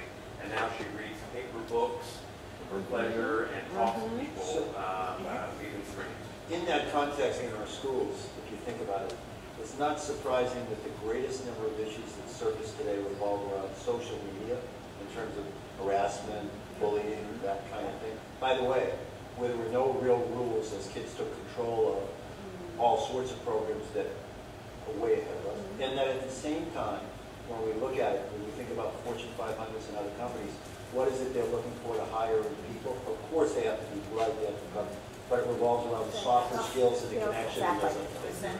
Right. So let's Paul, I'll come back in a minute. I just want to, is that okay? Go ahead, question here. I come from a simpler time, perhaps. And Mary, do we still have weekly coffees at Thomas Hall? Okay, so we don't have them weekly. No, but we still have them. And to be honest, they're a little bit like the pop-ups. Like you don't always know when they're going to happen. But we do still have them, just not as often. Okay. So, listening to all of your wonderful ideas and insights about education, I keep talking or thinking about knitting, for which I'm known throughout several communities.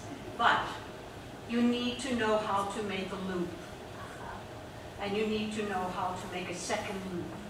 You need to look at a pattern, and you need to know how to deconstruct it.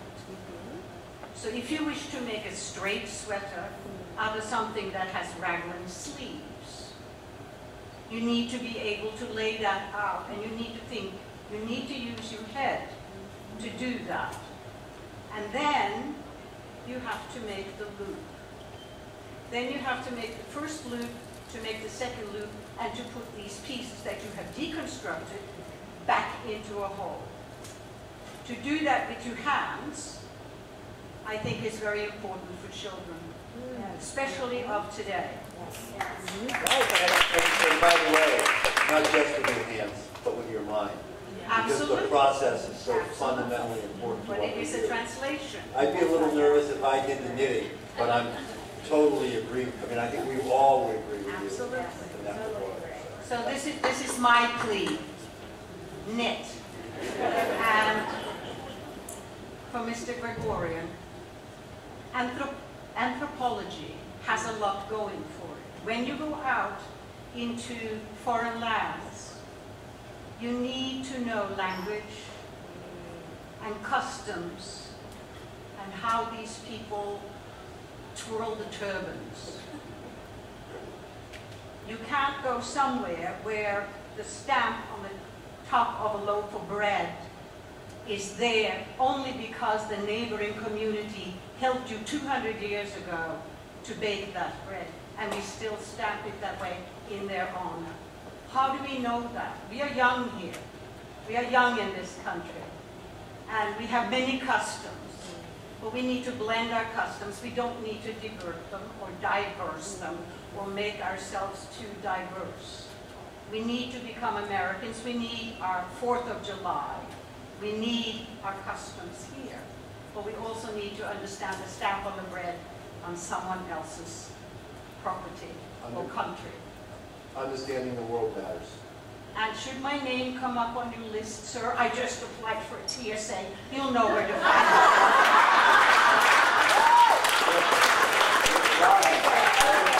If her name comes up on your list, we're all in trouble. Can we do this? We're going to go to, we have 2 more people. We're gonna let, give me 1 second. We're going to give these, after Paula speaks, we're going to go to these 2 questions, and then I'm going to give the panelists an opportunity for one last thing. Okay? Paula, do you want to wait? Are you okay? I just quickly respond to, I like connecting dots. One of the first earliest computers was actually the loom. To actually create complex patterns and to be able to do that at scale, right? And so I don't think it's an or, I think it's an and. And I also think that so there was a point in my career where I was so fed up with creating PowerPoint slides, I learned how to make shoes by hand, right? Because I do believe that there is a connection to be able to do that. So now actually I know how to make leather shoes by hand. I didn't make these, I'm not this good. You and he may want to go into business together. So I think that idea of and, not or, which is also back to your earlier question where, or I forget, I abandoned your question. We shouldn't be afraid of technology. It's got to be technology or this. It's an and.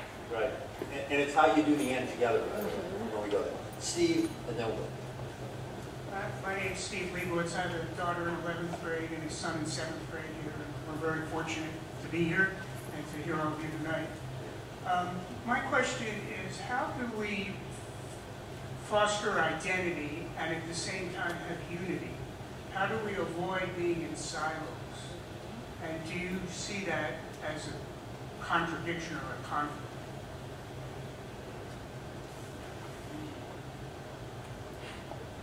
Certainly, as you all think, institutionally within the realm of how we run schools, our goal is, of course, to create as integrated experience as we can, which of course speaks to eliminating silos, but understanding the challenges that take place for the very reasons that you speak, Steve. When we are responsible for given areas, we do not always have as easy a time looking out to understand how it relates to other things or how to connect with those in a constructive way. And that's at the heart of it, of course. Well, I would just say really quickly, I'm certainly about, if you will, bringing folks together from all kinds of diverse groups, and there are ways in which, of course, at colleges and universities, this happens even when folks are not so interested in it happening. So whether it is the classroom, whether it's the organization, whether it's first-year orientation, certain things are going to happen. But there is another side of this that I kind of would like to point out. So I think it is also very important for identity groups to also have their time and their space. Sometimes it doesn't mean that they don't integrate. It doesn't mean that integrating is not a good thing. It's still a good thing. But sometimes they also need, whether it's their organizations or their cultural event, because it's whatever holiday or whatever else, they also need that. They also need to have those conversations with each other, right? All of this is part of, if you will, the holistic approach to what I would call lifelong learning. We don't just do it at some point and then it stops. And certainly there are all kinds of efforts that our student life staff and our institutions make to create dormitories, to create classrooms, to create all kinds of things where we have that mix.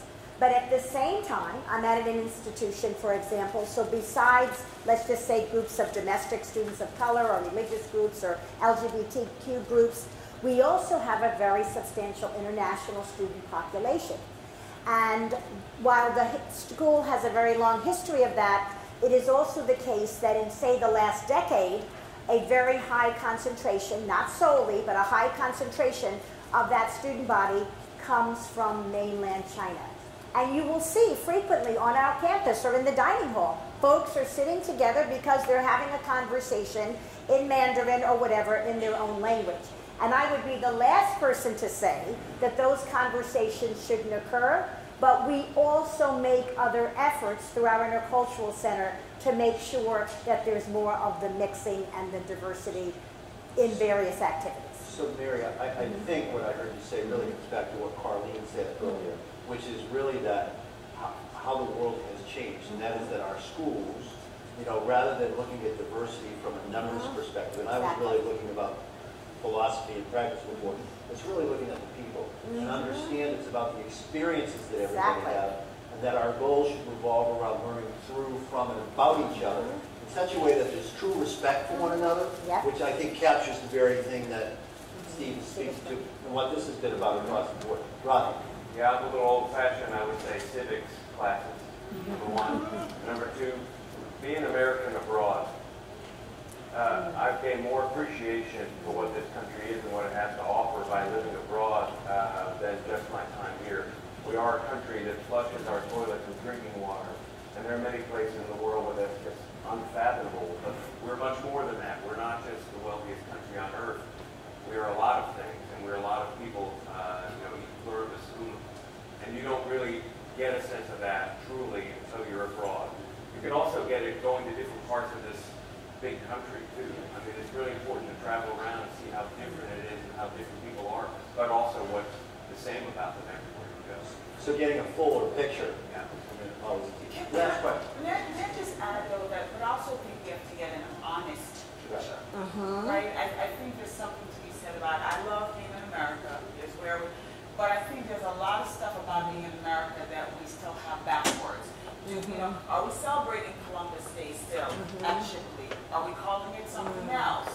Like, what are the things that we're changing both in policies and practices to make sure that people can celebrate their identities and feel good about that, but also understand sort of how the fabric comes together. So, and I don't think we're doing as Americans a really good job at that. I think we still live in some sense of lies, which then makes some of us feel like we don't quite belong in the spaces that we ought to belong.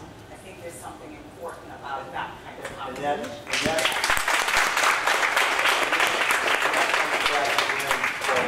We've had conversations for many, many years to what you said earlier about we haven't made the progress. Paul, you talked about policy and perspective and all these things. We need to ask those basic questions. Somewhat ironically, what we're really saying is, you know what? We need to come back to ask the why, understand our mission, and think about how we're going to get there, and then the other pieces. So one last quick point.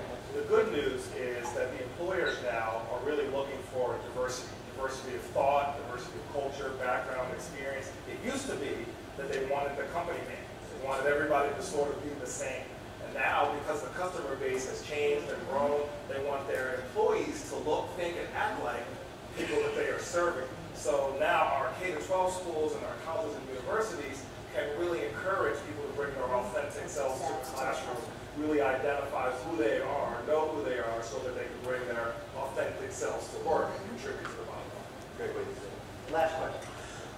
Maybe more of a challenge than a question. I am very fortunate to work in middle and secondary education at an institution that embraces application mindset. A lot of the philosophies that you've shared are shared there as well. But it's also the kind of place where, like Shipley, we have amazing college counseling, 25-to-1 ratios, and we can get traction with universities. But when I look at those university admissions systems, they are really built, you know, Ted Dintersmith, what schools could be, called some of the students, go fetch a dog bone students. We've taught our students to go out and grab these merit badges. We've grade inflated to the point where it's got to be an A.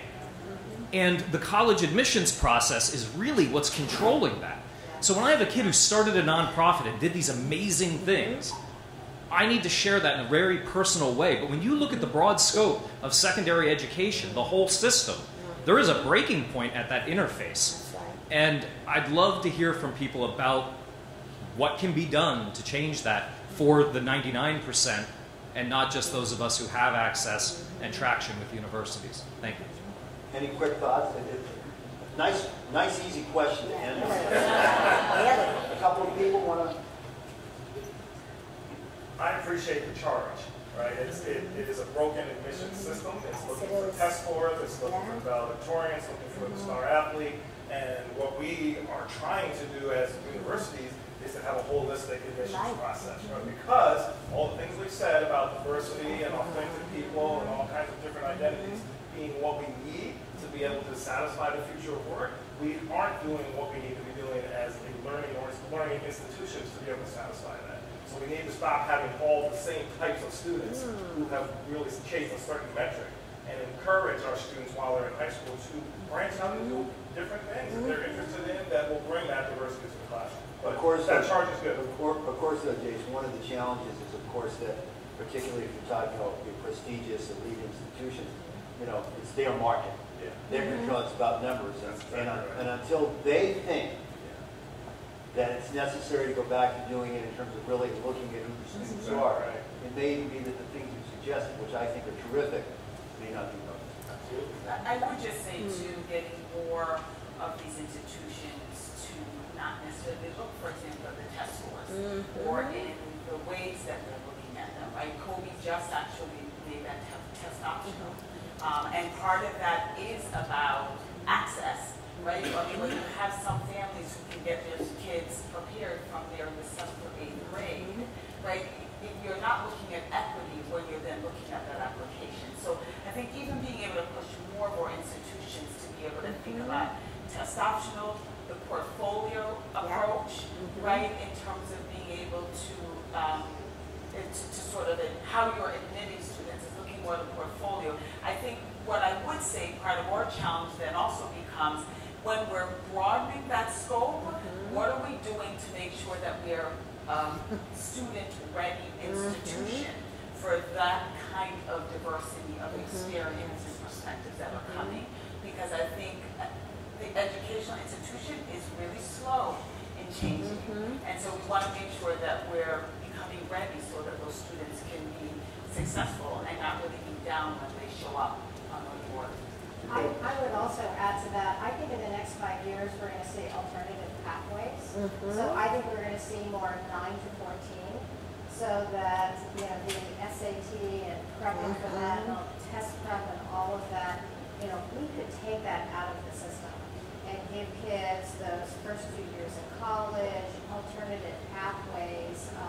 And I do think that we're going to see some new models out there that take some of that anxiety out of the system.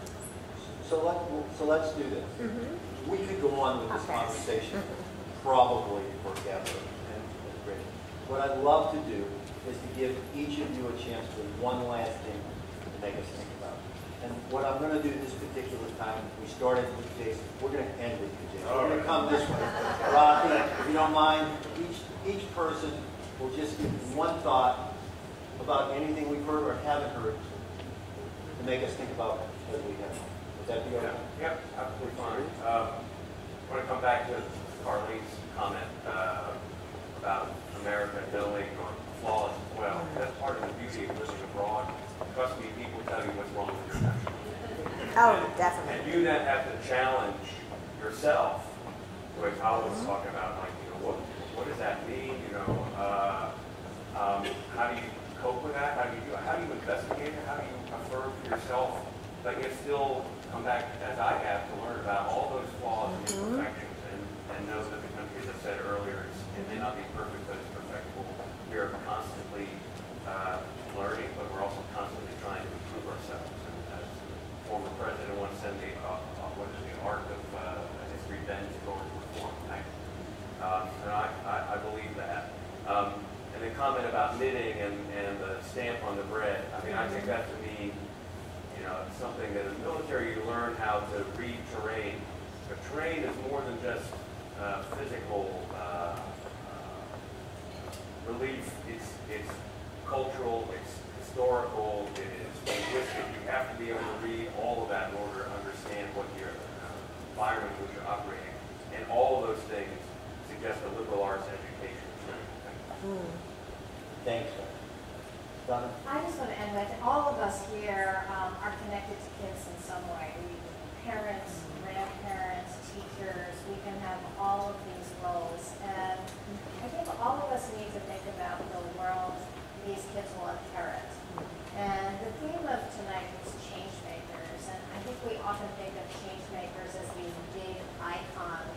But in fact, every single one of you here is a change maker and has that ability to start someplace. And it really goes back to really what you said about finding a problem that needs to be solved, and how can you solve that problem? What can you change today? Because I think all of us want a world that is safer, kinder, more equal, and gives our kids many of the opportunities that we hope. I hope for a world, I would like to see education be mission-driven from the beginning, so that education is more about community service. So at an early age, education is driven by the difference that you as an individual want to make in the world. So I'll just end there, because I think we can all be change makers, and we just need to do it. We just need to get started. We can learn to compost. We can learn to compost. We learned that today. If you think our 5th grader had incredible impact on people. Yes. Yeah, really. I think one of the most important things that I've come to realize as I've gotten older is that life in the world is not a zero-sum game. And why I think that was profound for me is that just because I can acknowledge that someone else, that I may have an advantage. I mean, I'm the product of the American dream, first generation immigrant, and actually for some freaking reason, I made it here. And as I got older, I realized I was luckier than I was good. And I think a lot of people who are in positions of success, power, whatever you call it today, will not acknowledge that they were luckier than they were good. They won a lottery ticket and they said because I was smart. I don't think it takes anything away from anyone when you acknowledge that you are lucky. But what that puts you in is puts you in a position to actually help make other people lucky, to actually create opportunities for other people as well. Make the size of the pie bigger rather than protecting your slice of the pie. I'm only going to gain more weight. I was actually thinking something similar in that I hope we each walk out of here recognizing that we each have a set of privileges, and with that comes responsibility, right? And that it is our responsibility to ensure that we are not living or acting in a way that creates fear for ourselves or for others.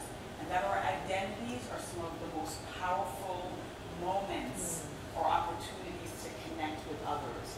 So I challenge us to think about how can we use those identities, understand our history, push the bounds of fear to create space for each person to use their voice. In our schools, that's one of the fundamental goals. In addition to the developing critical thought, of course, and expressing, is the voice that comes with it, and the responsibility that comes with it. Mary. It's hard to follow any of this. So much has been said, but I guess I would say that whether you're parents or instructors or surrogate parents or have connections with young people in any way, to try to continue to inspire them, to push the limits, whether it's the limits of knowledge, it's the limits of experience. You're here at Shipley for whatever reason, and obviously the students, the young people at Shipley have incredible opportunities. And those are not opportunities that exist for the vast majority of those on planet Earth. And this issue of having responsibility is very important. So I guess I urge you to continue to inspire, to actually foster inspiring and creativity in our young people, and also inspire in them the sense that we have a responsibility to give back. So when you have that opportunity, in whatever small way, it can be small, please either give back yourselves and encourage others to do the same. So if I have my employer hat on, I want you to remember this. If I'm Disney, or if I'm Goldman Sachs, or if I'm Microsoft, what they would all say emphatically is that the education system is not preparing the talent and the skilled workforce that they need, period. And so if I'm Columbia University, my call to action is, what's happening to my students? I've told you about two trends. So one trend is, most of my students aren't coming from the United States anymore. Most of my students are coming from overseas, from China, from the Middle East, from Africa. They're not coming from the United States. There's a problem there, right? The next thing I already told you is the employers are just skipping us all together, and they're going right to the high school graduates, right? So then it comes back to your question of these students working really hard to satisfy what the university is looking for so that they can go here. It's going to start to change really quickly. They're not going to be striving to get into Columbia. They're going to be striving to go directly to the employer, right? Alternative credentials are the new thing, right? So I would echo what my panelists have all said. If you think about that, you have to be part of the change process. You all have to get engaged. Don't just send your kids to Shipley. Don't just teach here and do great work. You have to participate in this dialogue that is so much bigger. How can we as a country produce an education system through policy, through curriculum, through practice that is better? How can we satisfy what the employers are looking for in the future and making that all more available to everybody? You know, what you just hit on some levels is always one of the contradictions that takes place, which is as our kids strive to go to whatever college it is, no one ever goes and is not well prepared. Partly because, and we talked about this a little bit, is that as a rule at the college level, curriculum and paradigms in place have changed more slowly than anywhere else in America. That's right. And what you're saying is we're actually ahead of that in some of our schools, and that our job is to continue to push that, which I really, really, really appreciate. I hope that over the last couple of hours, you've had the opportunity to process what's been shared here by others and come to grips with a number of things. First, that as someone said, we, everybody in this room, are the change makers. And it's how we pay attention to the things that are in front of us, the challenges, the different perspectives we have dealing with things that make the biggest difference. To never sell our kids or each other short. Always have high expectations, and that as part of that high expectation is to understand that slipping and falling and getting back up, by the way, are fundamentally important to the process. And that most importantly, as we do it with whatever we're trying to achieve, whatever the goal is, how we do it and why we're doing it matter even more. And that putting in perspective what I heard, and forgive me, I love this, but I'm a pre-K through 12 person, when you stress the importance of not just doing it well, but doing good and connecting in a way that you understand each other from our perspective, that's what good education is all about. So I want to take this moment to thank all 6 of you for taking the time the last few days to be with us and to share your thoughts tonight. I know you've certainly pushed me, and I suspect many others, to move to a whole new place.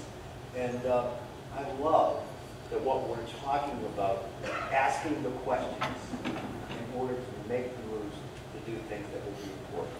Would you join me in giving them all a round of applause?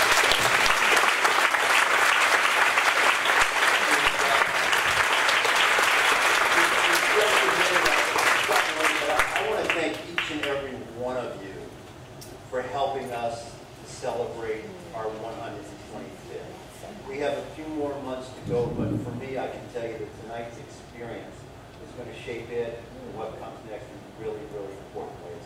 It won't surprise you that we have some gifts for our participants. I'll wait to present them. If you see any of these people, the Colby people, the State people, wearing Shipley swag, and at the same time, we have a memento too. And Mary, I happen to have yours because you're local, but everyone else will have theirs mailed to them. Okay. Would you give them one more round of applause? I'll say my last comment, which came up last night, and I can't remember exactly what it, but basically came to this. Remember that with whatever issues we're dealing with, as we're looking to deal with the problems, not with the symptoms, remember first and foremost, it's about our kids and doing what's in their best interest. Thank you and have a wonderful evening.